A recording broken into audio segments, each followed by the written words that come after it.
Welcome to Sydney CBD. So, Harbour Ridge, Opera House, 1st of July. It's a little bit, we're in the middle of winter now.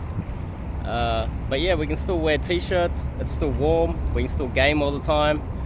But today, I definitely want to talk about, firstly, the wings that you might meet in the community. How to identify a good wing, how to find one, where they are, where they're hidden,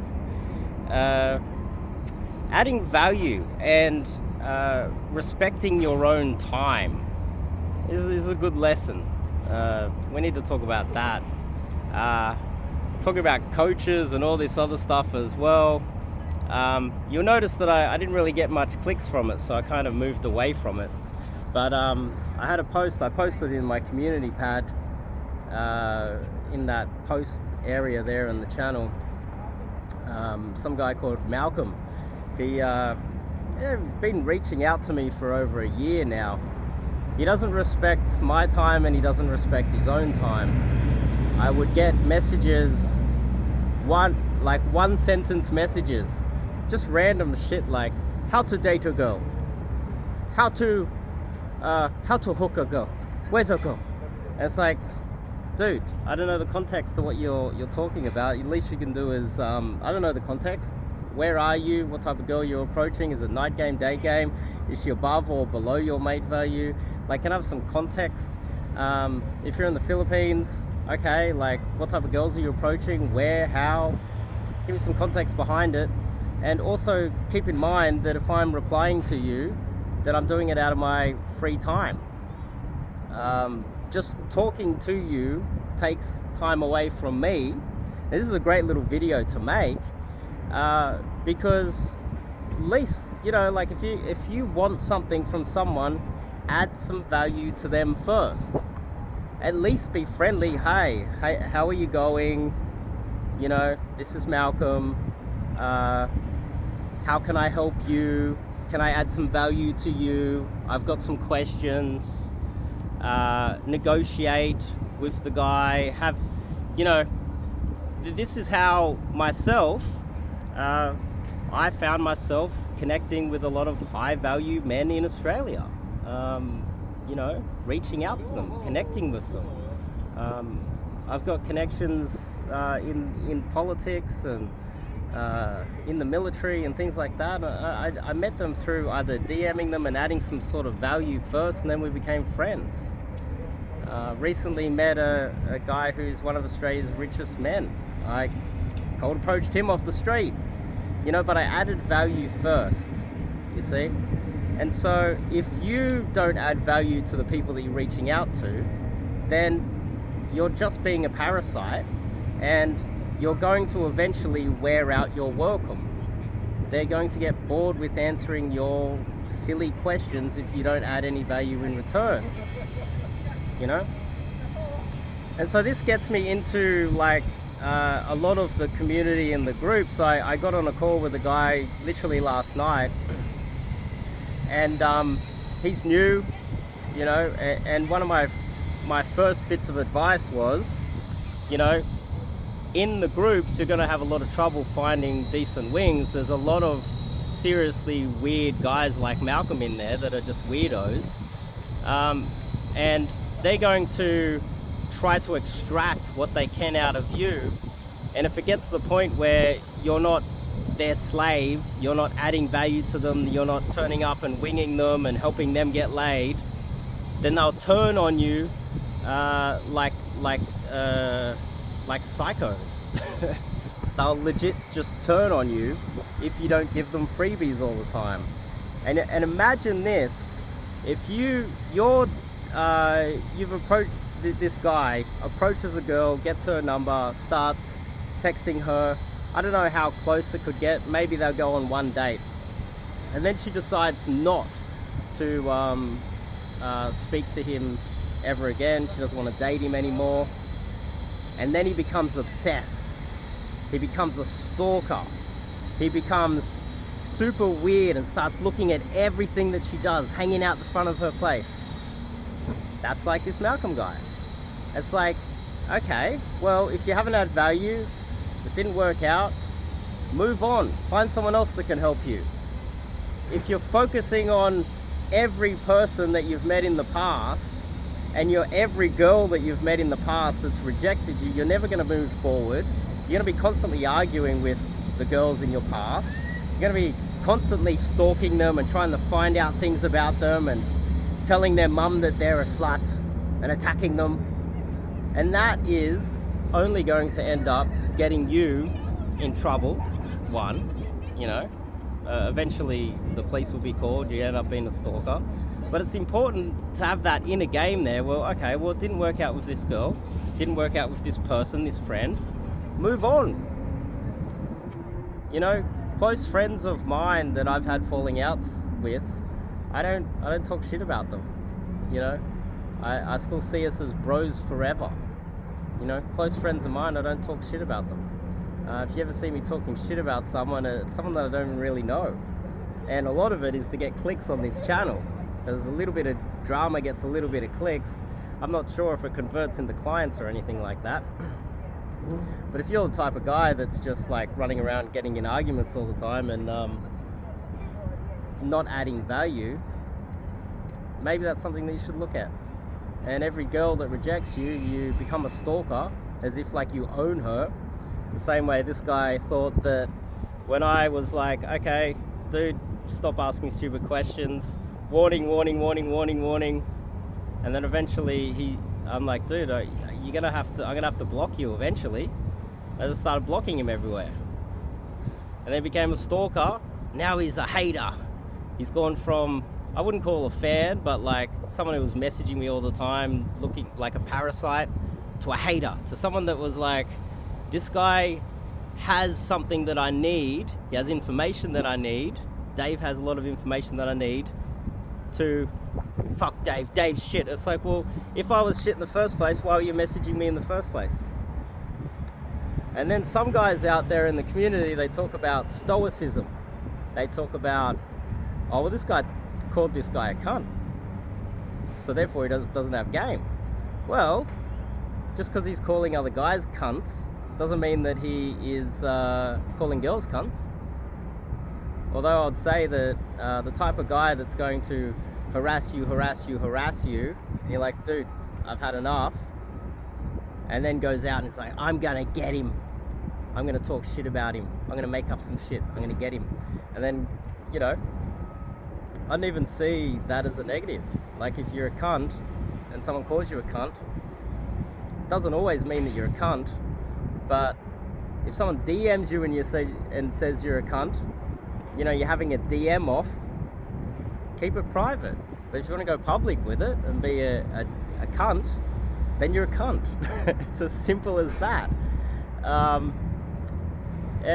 So with a lot of guys out there, there are really good gamers in every city. In Sydney, there's some really good gamers. There's some really, really good gamers in Sydney. There's a reason why we have some good coaches come out of Sydney as well.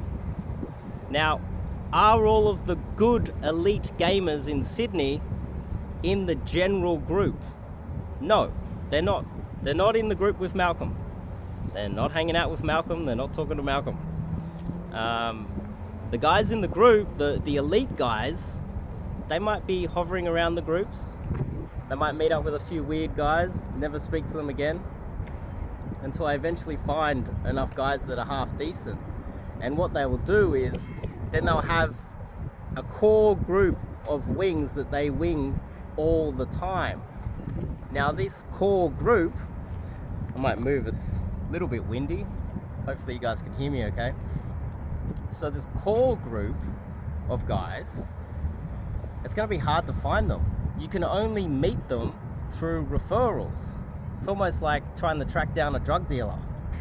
They've got a little core group, like a core Telegram group, or most probably a WhatsApp group, because then you have a real number and you're a real person. You're not just a troll in a Telegram group. They're more likely, or even a Facebook group. You're more, like maybe just a Facebook chat. And all these guys have met in person and they've had referrals from other guys, and then they've gone out and winged them, and then they've hung out, and then they've eventually made it into the core group. So not everyone makes it into the core group. Not everyone can make friends with these people. You need to get out there and take a lot of action, meet a lot of guys, wing a lot of guys, have some success, help, wing the ugly girl, help your friends get laid, have some success yourself, be a cool guy. And then you'll get a referral, you'll meet one of them, you'll wing them, hang out with them a little bit. There is a core group of elite guys in every city. Every single city. Now, most of them aren't coaches. Surprise, surprise. Most of them are what I was doing a decade ago, where I was literally just out every day. Now then it gets to the next point. Are these core group of really good gamers, are they losers, quote unquote losers? Some other guy was like, yeah, Dave's a loser. What he was referring to, I believe, was the fact that I'm poor. I don't have money.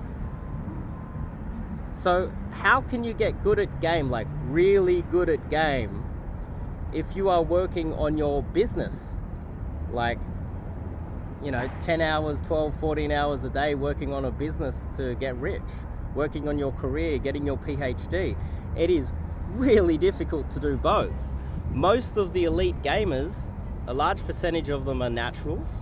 They're guys that have had success their entire lives, and they just want to find a core group of guys that are dedicated on taking action all the time. And they're not rich. They're renting. They don't own millions of dollars worth of property, and they're not running massive businesses, and they don't have massive careers, successful careers. They're not CEO. A CEO that's working 80-hour weeks doesn't have time to spend 80 hours out there gaming. So there's also a guy recently, this was quite a few years ago, that told me that, like Mystery, I'll use Mystery as an example. So Mystery wasn't really making much money, and he's been poor most of his life, right? Yet he's the most famous pickup coach from the game, right? One of these core guys told me that whenever Mystery would come to his city, he would DM him and ask if he could sleep on his lounge or in his spare bedroom. So Mystery, one of the most famous of all, one of the most famous coaches of all, or PUAs of all time, was not wealthy. And if you use that same metric, you could argue that he was a poor loser. That's what people would say. But how would he get good at game if he wasn't spending most of his time gaming? Think about that. And that same conflicting idea from that same guy that's like, oh yeah, Dave's a loser, he's broke, he doesn't have any money, blah, blah, blah. Okay, those same guys will say, oh, okay, well, those rich guys like Dan Blazarian, Andrew Tate, whatever, they have millions of dollars, they're just providers. They're just throwing money at the problem. And people question whether the girls are real girls, or they're hookers, or they're models, or paid actresses. You see?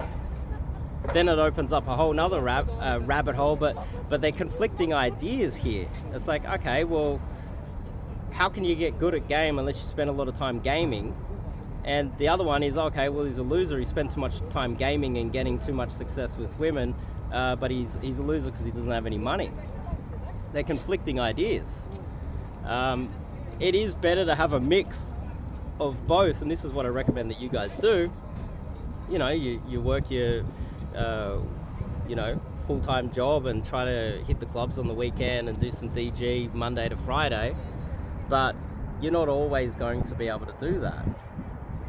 So the other issue is here, okay, so there's the core group of guys that are whoops, there we go, message popping up. So then it goes, okay, well, they're like, okay, well, this guy is not getting a lot of success with the chosen demographic.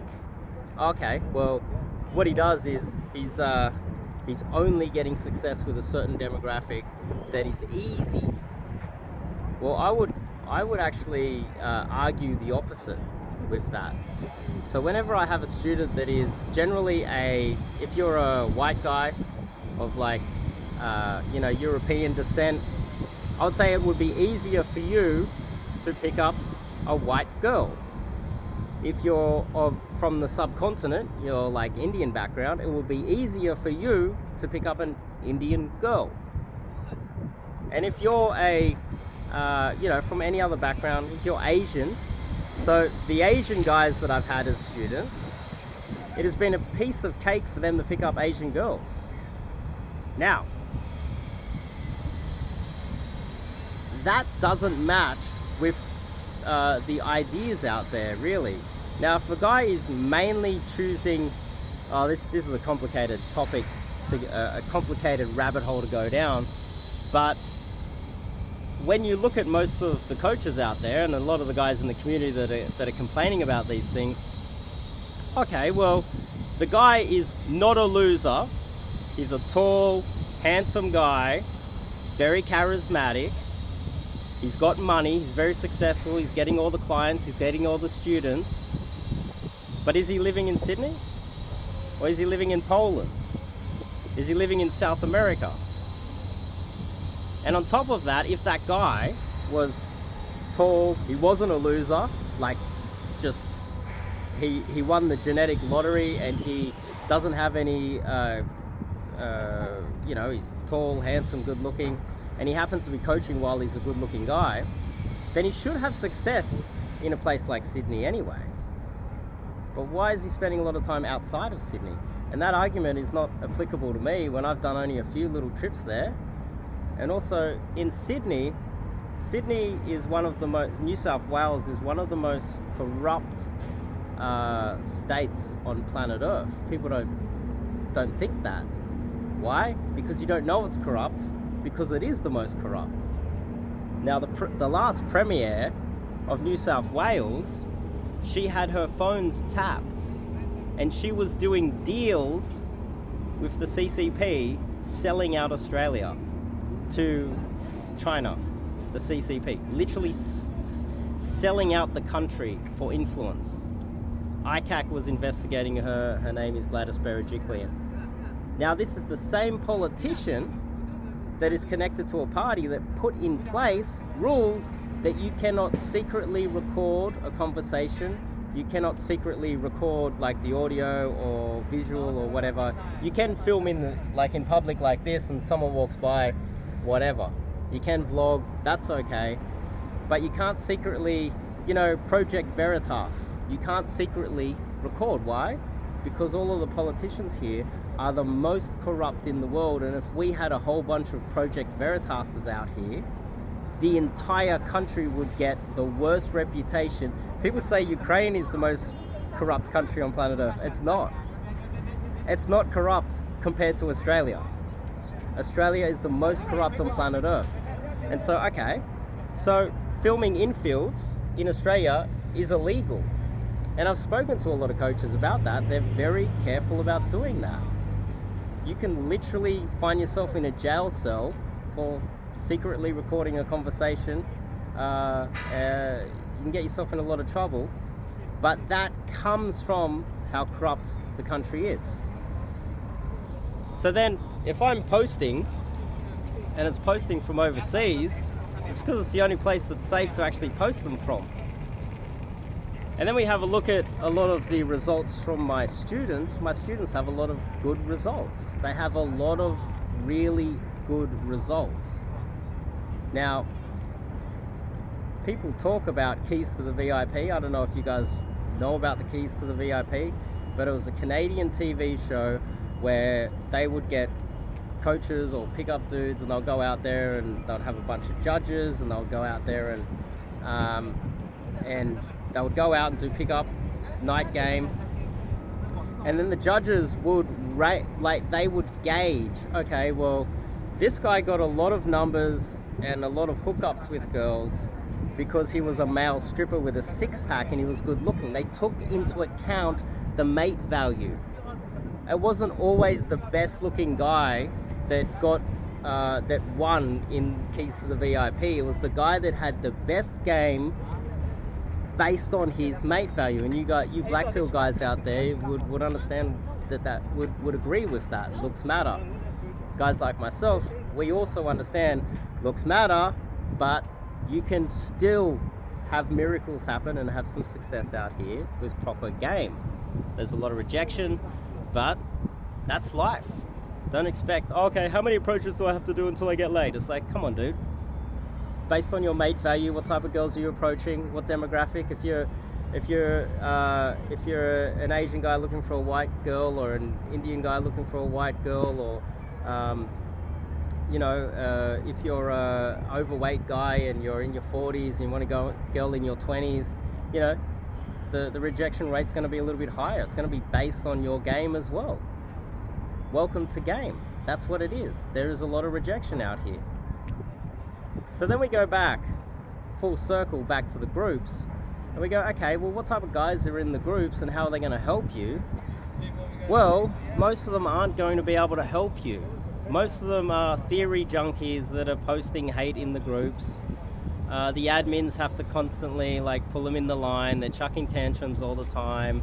You'll notice that I'm not in these groups. I'm not posting. I might be responding to hate, and usually it's a great excuse to make a video, great excuse to talk about these things. But what I'm telling you is it's not groundbreaking new stuff. The guys within that core group that you most probably are not in, because those guys within that core group, they're not watching this video. They're not. The guys within the core group within Sydney, those guys within that core group that are having a lot of success that you don't have access to, they're not watching this, and you don't have access to them until you up your game. That's where coaches come in.